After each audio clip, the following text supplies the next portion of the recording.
Welcome, everybody, to the EdGate podcast, Powers Education. And today I have a very special guest. We're speaking with Dr. Kelli Erwin from learning.com. Now, this is all in relation to our conversation regarding Texas and adoptions and finding and closing the gap. And so Dr. Erwin is a longtime friend of EdGate, and I'll let her give a little bit of introduction, just making sure that everybody that does view the podcast, we have the webinar on September 26th. If you haven't already signed up, sign up. And if you're seeing this afterwards, then please go back and view the podcast, which is also on our YouTube channel. So without further ado, Dr. Erwin. Hi, thanks, Rich. Glad to be here. Yes, I'm Dr. Kelli Erwin. I work with learning.com as the Director of Education. I've been with learning.com at this point for almost 13 years, but have been in the field of education for really over 20 years at this point. Everything from a classroom teacher, kindergarten through second grade, to running a technology lab, focusing on technology applications, kindergarten through fifth grade, working with gifted and talented students, as well as working at district administration for many years. So had the opportunity to work with standards and curriculum from sort of the teacher standpoint, from the district administrator standpoint, and then now from the publisher standpoint. So glad to be here to have this conversation today. Well, we're glad to have you. And I think there's an entire conversation right there in just your introduction when you talk about, having the experience as a teacher, working with the talented and gifted students and working in administration. And be, it, there's a lot of carryover and a lot of experience, I imagine, that you have. Now, from what I understand, I haven't been with EdGate as long as you have, essentially. I've been here for 2.5, 3 years. You've really worked with EdGate for quite a while and had relationships with some of the team members for a long time. What was the starting point and the genesis for the work that learning.com and you have done with EdGate? Right, that's a great question. So, we all know standards are very important and they are the key to what we do in education, right? But not just knowing the standards and making sure we have content aligned, but being able to demonstrate, right, those alignments for our customers and for ourselves to make sure that we're providing that high quality instructional material that meets the needs. And so that's really where this sort of relationship began, was making sure that we had a way that was easy on the publisher side to be able to demonstrate and create those alignments that we could share with our customers. And so that's really kind of the impetus of where all of this started, is looking for a solution that would allow us to do what we needed on our side in an easy, faster way than doing it manually, and then have something that we could then share with our customers so that they had the confidence they needed to know that the curriculum was meeting their needs and making sure they were meeting their state requirements. So that leads into another question. As you talk about alignments and you talk about meeting state requirements, one of the things that we've been talking about internally for quite a while, and I'm not sure if everybody understands this term, but it's crosswalking. Taking alignments from one state and crosswalking to another state, and then figuring out where the gaps are so that you can get up to speed quicker. What's your experience? And did I describe that accurately from your perspective? And how are publishers viewing that exercise? Yeah, you did. We use the term crosswalk in a lot of different ways in education, but the way you're using it fits perfectly. As a publisher, we can go in and say, we know these specific standards align for, I'll use Texas, for example, since that's where I am. These align to Texas standards, and that's great. But we don't just serve Texas, right? We serve states all over the country and internationally, for that matter. And so when you have a crosswalk tool that allows us as a publisher to align to one state and then it sort of funnels out to the other states based on the algorithm and the language used in the standards. It's a time saver for us, right? Because we aren't having to go in and manually align to every single standard, because standards aren't that different, right? We have specific things that we need our students to master across their education career, and the states aren't that different. Math is math, right? Technology is technology. It's not that different. It's just the language that is used within the states may be slightly different, or the depth at different grade levels might be different. So having a crosswalk that allows you to say, we're starting with this set of standards from this state, and it funnel out into the other states, just saves us a whole bunch of time. Yeah, that's terrific. Thank you for that explanation. In that process, and so I know you use the exact standards alignment platform, which is kind of where we've put our energy to allow for standards to be visualized, for alignments to happen, and for reporting. And one of the reports that I know Kathleen on our team is most proud of is the gap analysis report. Can you explain how you use that and why it's significant? Sure. In fact, I was using it this morning, actually. It's such a fantastic tool because once we've gone in and aligned our standards, it gives us this quick snapshot that we can pull that shows every single standard listed out and what percentage of the content aligns or doesn't align to that particular standard. So it gives us this ability to take a quick glance and say, okay, we know XYZ standard has hit 80%. Wow, we want it to be closer to 100%. So how do we plan to fill that gap, right? And so that report it's such, again, I keep saying time saver, but really that is the benefit of the tools, is it saves us time. We don't have to manually create a spreadsheet with formulas.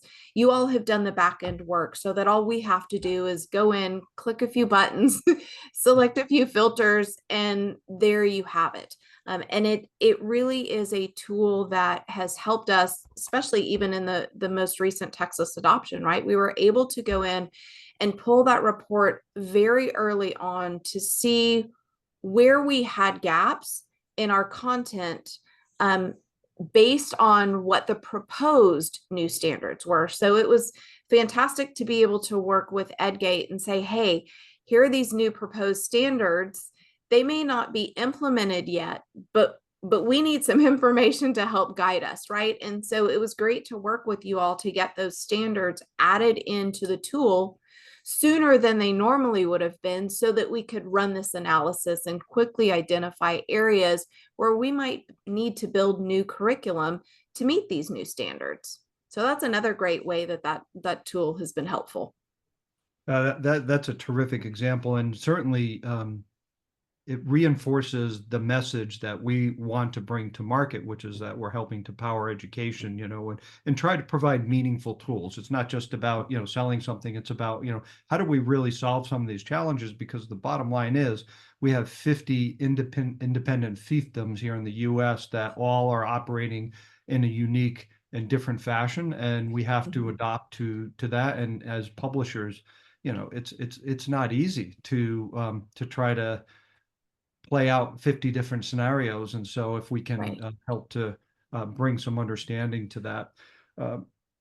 One question, and I think this is going to catch you out of left field a little bit, but I want to ask it. One of the things that EdGate does is they provide open standards. So essentially, there's the GUIDs that we leverage are allow you to manage and take those standards and apply it in any different way you want to. Basically, you buy it and then you have it and you can run with those standards. How does that make a difference for learning.com? Is that a benefit to you? I would say it's definitely a benefit, because though there may be specific states that we work with, let's say there's an RFP that comes out and certain standards are needed. Well, if you all have already added the standards in to the EdGate platform, I don't have to reach out and say, hi, EdGate, we're doing this RFP. I need these standards. And there's a process to go through to get the standards into the system. And then there's a process that we have to go through on our end to make sure we have the standards. So it's, I keep going back to the time saving thing. I think I've said that 5 times now, but that really is the biggest benefit. It's also nice to not have to say, hi, I need these standards, and maybe nobody else in the country is ready for them from a publisher perspective, but we are. So it's not asking for a one-off or unique thing. It is something that truly benefits anybody who uses EdGate. So while your question may be out of left field, it's really easy to talk to because this universal set of standards being there for all of your customers to use benefits everybody in the moment, right? It's that just-in-time need, as opposed to I needed it 2 weeks ago and I just found out today I needed it 2 weeks ago. So how do I get the help I need? Yeah, no, thank you. That's what was in my head, and I know we try to provide those standards and make it as flexible and adoptable as possible so people can do what they need to do, and keep those up to date. Now, we spoke a little bit, we had a conversation earlier, and we talked about, okay, the starting point with EdGate 10, 12 years ago, and now here we are today. And how have you seen the landscape change? So if you're talking to other publishers, learning.com's out there and doing the work, what's changing in not only Texas but other states, and how are you adopting to those changes? Sure. Standards change on a regular basis, and they're not all aligned on timing, right? So Texas may have just done new standards 2 years ago. Florida may do them in a year. So, and then California may do them in 3 years. So there's not this consistency, right? So as a publisher, you have to be very nimble with your timing, and you have to have a tool, a resource that really helps you know and understand every single set of state standards. And I keep saying states, but we have ISTE standards, we have international standards, right? So it's not simple to know and understand standards. Nobody understands and knows all of the standards, but if you have a tool like EdGate, you can go in and learn about the standards quickly, and you don't have to have the depth of knowledge for every single state, because you have a resource and tool that helps get you there when you need to get there. The landscape changes on a regular basis, right? Standards are based on legislation. Sometimes they're based on state education agencies and different feedback that those entities get along the way, that sort of drive the need for change. If you talk technology drives the need for change just in and of itself, right? But all of these different entities also have technology standards. So it changes rapidly, and being able to pivot rapidly using a tool like what EdGate provides makes a difference to all of the vendors, because we have what we need, again, in that moment. Yeah. No, thank you for that. You talked about legislative changes. I was talking to some of the other folks who were going to be on our podcast, our webinar, on the 26th of September, and Texas is there's a lot of change going on, and they were talking about the legislative session coming up. There's going to be more changes. How does a company like learning.com manage that process? Because it seems like, with IMRA and the suitability standards and all this change in Texas specifically, there's a lot to digest and to manage. What's your process like? Do you have people on board that are just focused on Texas? How do you deal with it? Yeah, that's a great question. I will say different vendors do it in different way. We aren't as large as some of the big publishers that do have specific teams that sort of focus on different states when it comes to creating their curriculum. We're a smaller company. We have good relationships with our customers, and with former teachers, former district administrators in the state that we partner with and work with. They come in and help us as subject matter experts. When you talk Texas, we have several team members in learning.com that were former teachers in Texas, specifically, right? So we have a wealth of folks at our fingertips, if you will, that we can reach out to have these conversations.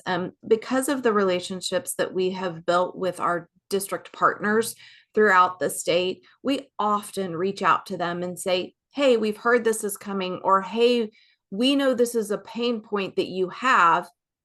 How can we work with you? How can we help you? We go through a almost constant, really, process of gathering feedback from our current customers, as well as reaching out to folks who aren't our customers to find out what their pain points and needs are, so that as we move forward as a company, our focus really is to help students build those healthy relationships with technology. So not just digital literacy in the moment of we need our students to be able to go online and type a paper and safely do research. We work with our customers and our students to try to make sure that the content we build addresses the standards, of course, but takes it a step further so that we're helping students build those enduring life skills that they need, that's going to take them beyond K-12, whatever that looks like, whether it's going straight into the workforce or going to college or a trade school or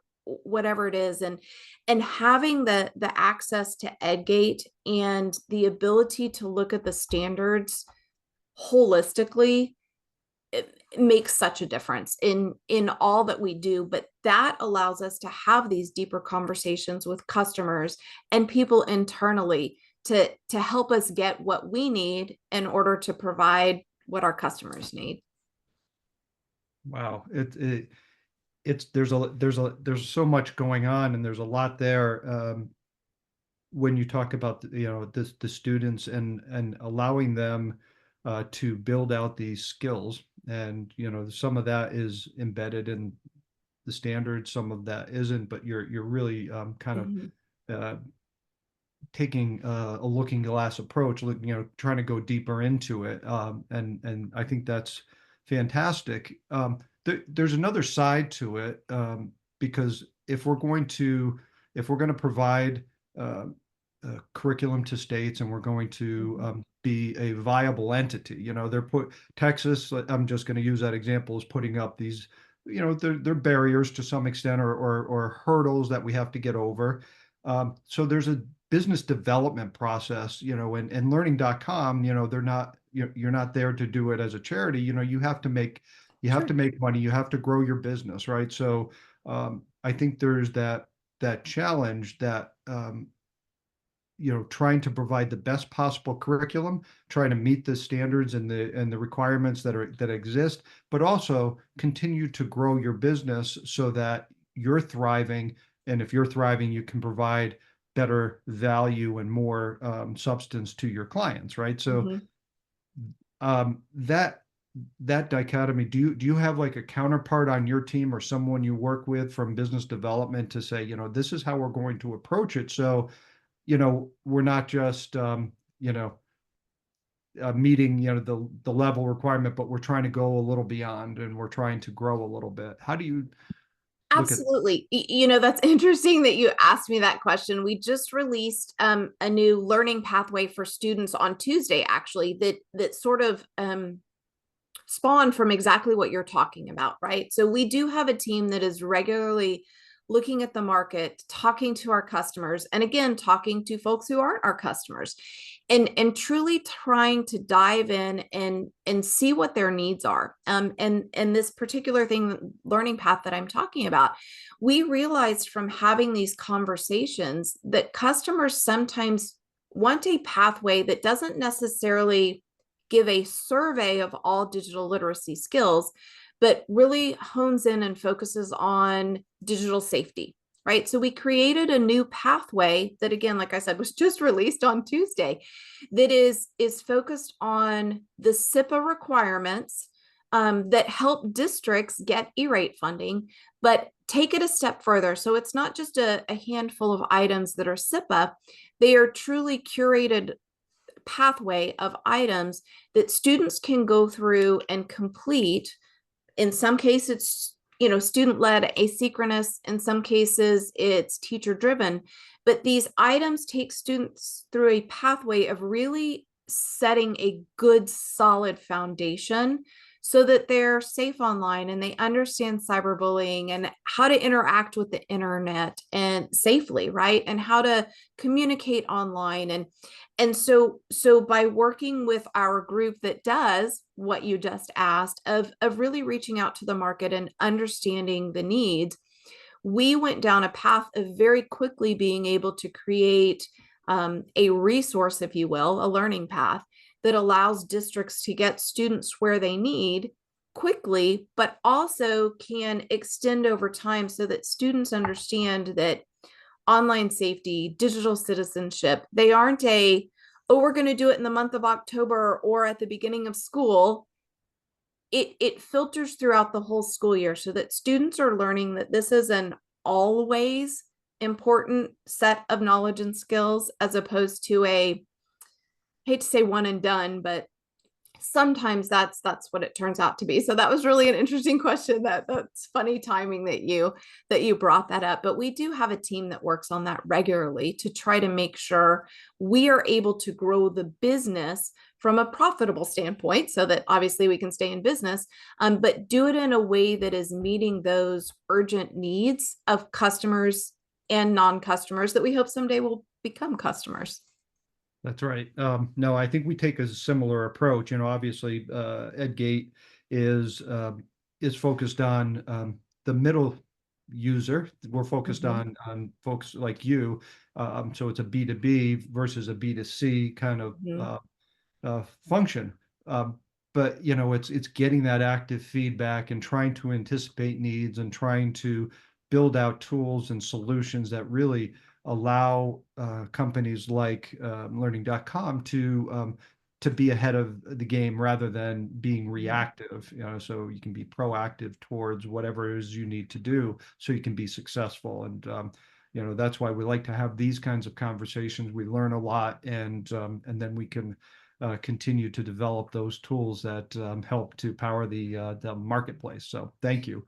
Yeah, and I will say, I'll add to that, Rich. One of the things that I have appreciated the most about the relationship with EdGate over the years is there are times that we have hit snags, right? And it's, oh, I don't understand how this works, or I would expect to see this and I don't see it. And EdGate has been very responsive every single time to help work with us to try to find that solution that benefits EdGate as a business, but also learning.com as your customer and benefits our business. So that's been a really nice piece of the relationship over the years.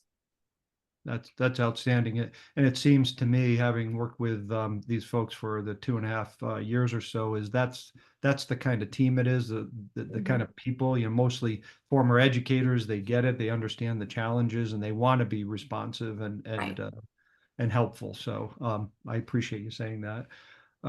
If I'm looking here at the use of kind of talking about standards and metadata, and one of the things that we struggle or to talk about internally, we're trying to figure out what the terminology and what people understand is this content optimization. And really what it is when we pull in a new standard, we put in metadata that allows it to be discovered within learning systems and makes it helpful and more flexible for our clients. Can you describe how learning.com is utilizing metadata and the effect it's having on your alignment? Sure. So, one of the things that has been nice along the way is the way that EdGate provides information to us, right? We don't link into EdGate where our customers go straight to EdGate, right? And see things. On a weekly basis, you all provide us with a file that we upload into our system that allows our customers to go in and see these standards alignments and the various types of metadata that excuse me, that are provided there. And so this ability to work together so that we have accurate GUIDs and standards and the information's on the grades and etc. has made it a lot easier on both ends, I believe. And there have been times that the files didn't come through right, or we were missing data.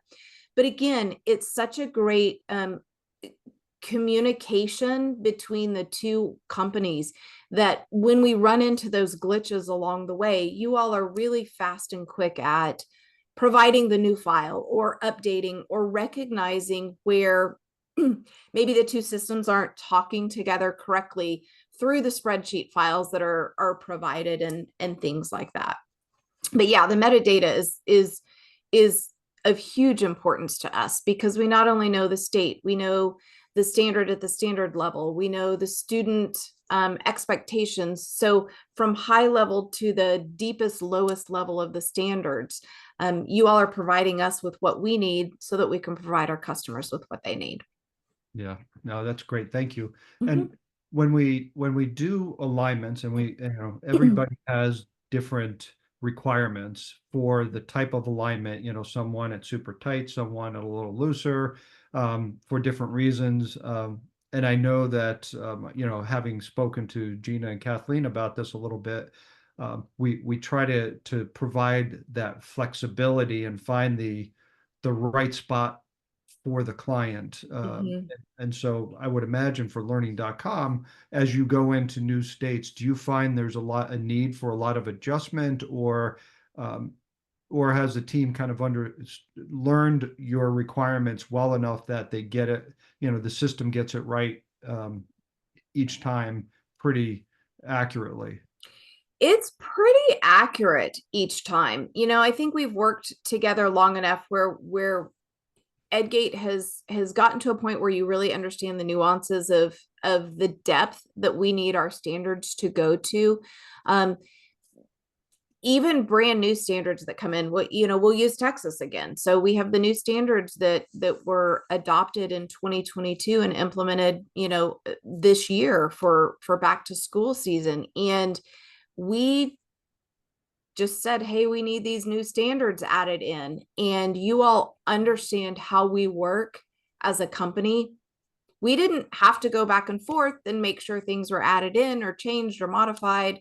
The standards were input exactly the way we need them, which was really nice. But yes, there have been times that we hear from our sales reps that say, hey, we need this new standard added. Here's what we have from the state. We send it to you all and say, hey, this is what we need. And you guys have even come back and said, are you sure that's exactly what you need? Because historically you do XYZ with this information, and what you provided us isn't going to get you there. Right. So it's been sort of a back and forth at times to get us where we need to be. And speaking of collaboration, I have to acknowledge you guys, learning.com was a big part of one of our new tools, the direct align tool. Mm-hmm. We built that out really in cooperation with some of your needs and a few other clients. But, can you tell people about direct align, what the value is, and Sure. how you use that? Yeah, that's a great question. And that was a huge new upgraded feature for us because it allows us to be very specific with the alignments. And what I mean by that is normally when we upload content into EdGate, there's an algorithm in the back end that will go in and align the content for us based on categories, which is great, right? I mean, that gets us where we need to be from the start. But when you're doing something like a state level adoption that we just went through with Texas, you have to be very specific and ensure that the exact standard fits the exact item so that when the state review committee is going through, there's no questions, right? There's not extra alignments that don't matter to them for what they're trying to do for adoption purposes. So having that direct alignment tool allowed us to go in and very specifically pick which standards we needed to align to which items. And I truly believe that helped us in the review process, because it was very easy for the review committee members to go in and see, okay, here's this particular item. Oh, look, right here, this is the exact standard, without them having to scroll through a variety of standards. So yeah, that's been a really nice benefit for us. And I'll use another example. We went through a process a little while ago, I don't remember the timing, where we wanted to go from using an alignment for E-rate sort of at that top level down to a deeper level, so that we were truly able to pick from the two specific CIPA requirements. So it was nice to be able to go in and use the tool to go in and select those two very specific requirements to add to items, so that it didn't show up and look like an item met all E-rate requirements when they don't necessarily, because some of those E-rate requirements really are on the school district to provide. So yeah, no, the direct alignment has been a very positive change in our life. Oh, that's awesome. And I know that different states require different reporting language. Right. And so when you're using Exact, it sounds like you're able to run reports for each state, and do state specific language changes, right? You Right. can adopt as needed. Right. Um, are you doing things internationally as well that you're adopting and kind of utilizing Exact to make things up to requirement? Sure, we do. We work with a variety of international standards that we need, and it's really been helpful because, again, standards are standards. It's not all that different. Students still need to learn very similar things, but there are nuances to international standards that are different than we have in the States. And so it's been very helpful to be able to use that direct alignment tool and EdGate just in general to help us get where we need to be. And it's nice because the international partners that we work with, and we have been able to say, here's what we have, here's what we use.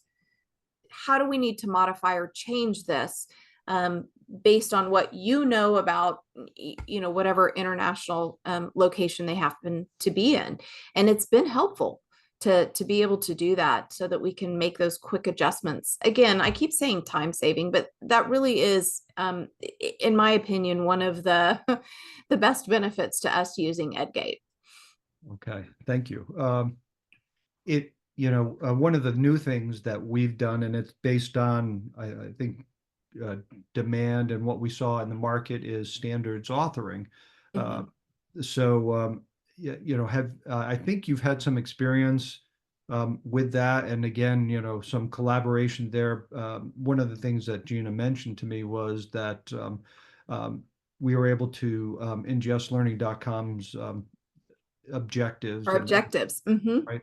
Yeah. So can you tell me about that experience and what you see as a future of standards authoring for learning.com and utilizing that suite of tools? Sure. So we had some very specific assessments that we were building that we wanted to analyze students' knowledge and skills based on digital literacy, right? So we built some very specific standards, and when you do something like that, you need it to align to all state standards. Well, that would be very confusing for customers if they go in and they see 50 different state sets of standards for an assessment. So what we did is we looked at all of the state standards, we looked at ISTE standards and a few other things, and we came up with some objectives that we felt were sort of overarching of all of those things that we could align our assessments to, so that our customers could say, if our students are doing the learning.com curriculum, they're going through the paths and they do these assessments, we can see where they have growth or where they still have areas of need. And so that's sort of where these learning.com objectives came from. And it was great to be able to reach out to EdGate and say, hey, we have this unique set that you're not going to have anywhere else. Can you please put these in the system so that our assessment content can be aligned and it can bring value to our customers? And it was a really easy process, but the hardest part was for us coming up with these objectives that were universal enough, right? The easy part was providing them to you all in a spreadsheet and getting them into EdGate. That's a hefty piece of work trying to come up with those that commonality. I can't Mhm. imagine. How long did that process take you? Gosh, it took it was myself and one other person diving into all of these standards and sort of doing this crosswalk. That it would have been really nice if you all had had the crosswalk back then, by the way. um, to go through this process. Gosh, I think we spent a solid 3 months really just diving in and trying to find these commonalities on our own. It was quite a project to go through, but beneficial in the end. Absolutely. It's amazing to me. I've been in ed tech now for 12 years or so, but I was on the career side before, building out tools for helping students uh, to transition from high school to college or to workforce, and kind of thinking of new ways to do that. And as I got into this side of it, which is the curriculum, management, Mhm. it just amazed me how intricate, how detailed, how much work goes into trying to build out curriculum. You can say I can build a lesson or build an assessment, and that's the very tip of the iceberg. And there's this other big piece of work behind underneath the waterline that you have to go through in order to complete that process. And then someone tells you, well, okay, that's for each state. So you have to build that iceberg Right. over and over and over again. Um, do you have a team of people behind you to help do that? How many folks do you have at learning.com to build those icebergs? We have a very small team. We are constantly climbing our icebergs here. No, we have our instructional design team is made up of 4 people, including myself. And so we are a small but mighty team that goes through the process of evaluating the content and the standards and sort of forward thinking to make sure that we are on the right path for today and for tomorrow. That's great. And I know the folks at EdGate are very happy to partner with you. It's the kind of relationship we like to build.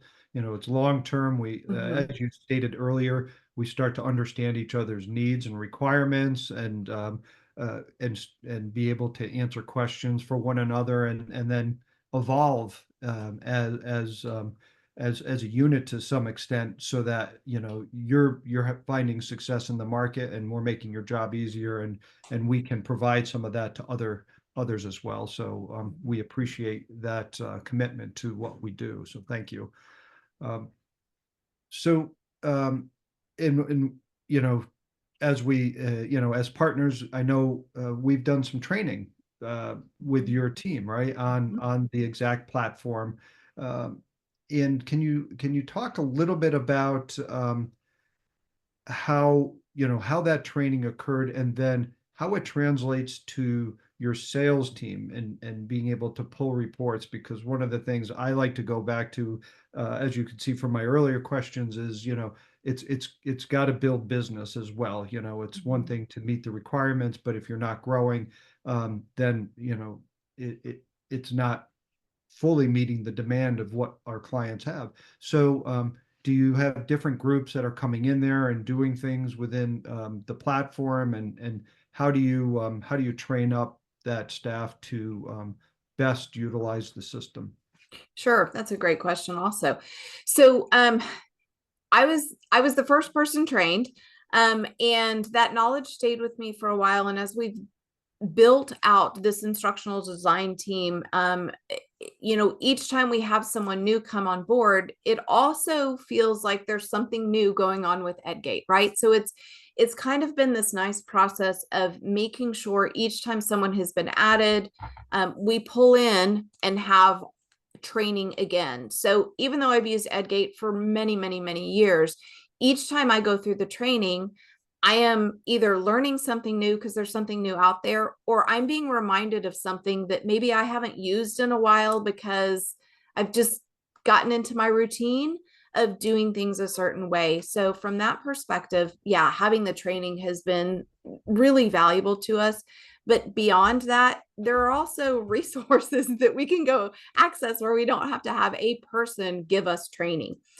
So that's been really nice. The way we use the reporting is mostly within the instructional design team. We have a process built within the company where if someone needs a standards alignment report, they put in a request for it and the team pulls it into our sprint and we run the report that way. So we really haven't trained necessarily outside of the instructional design team on using the exact tools and the reporting system. But what we have done is once we have those reports available, we have trained others on how to utilize them, how to talk to them, the different options that we have available for reporting, whether it's a spreadsheet or a Word document or a PDF or whatever, how customers can then take those resources that our sales team provides to them and use them for their benefit, whatever it may need to be. And then, we have a team who, well, it's a mixed up team, right?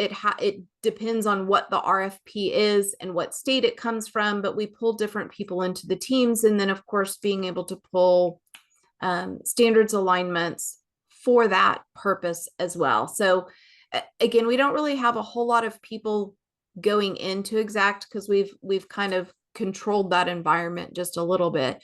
But we are sharing out the resources of what we have available. And there are times that people will say, hey, Kelli, can someone on your team pull us a quick correlation and let us know what percentage we're at or where our gaps are? So to go back to your question earlier about, the gap analysis report, we pull all sorts of reports based on the requests that are needed and make sure the teams have access to those once we've pulled them. That's great. And I know from prior experience that if customer like you, and I'm sure this has occurred for your team, is if you need a custom report or something that all you have to do is ask, and typically we will build out a custom report or make it part of the system as Right. you talked about. Yeah. Because sometimes our custom needs aren't just our needs, right? People don't necessarily realize maybe they need that type of report until it's available, or you all announce that, hey, we have this new report out there or this new functionality, and it does make a difference.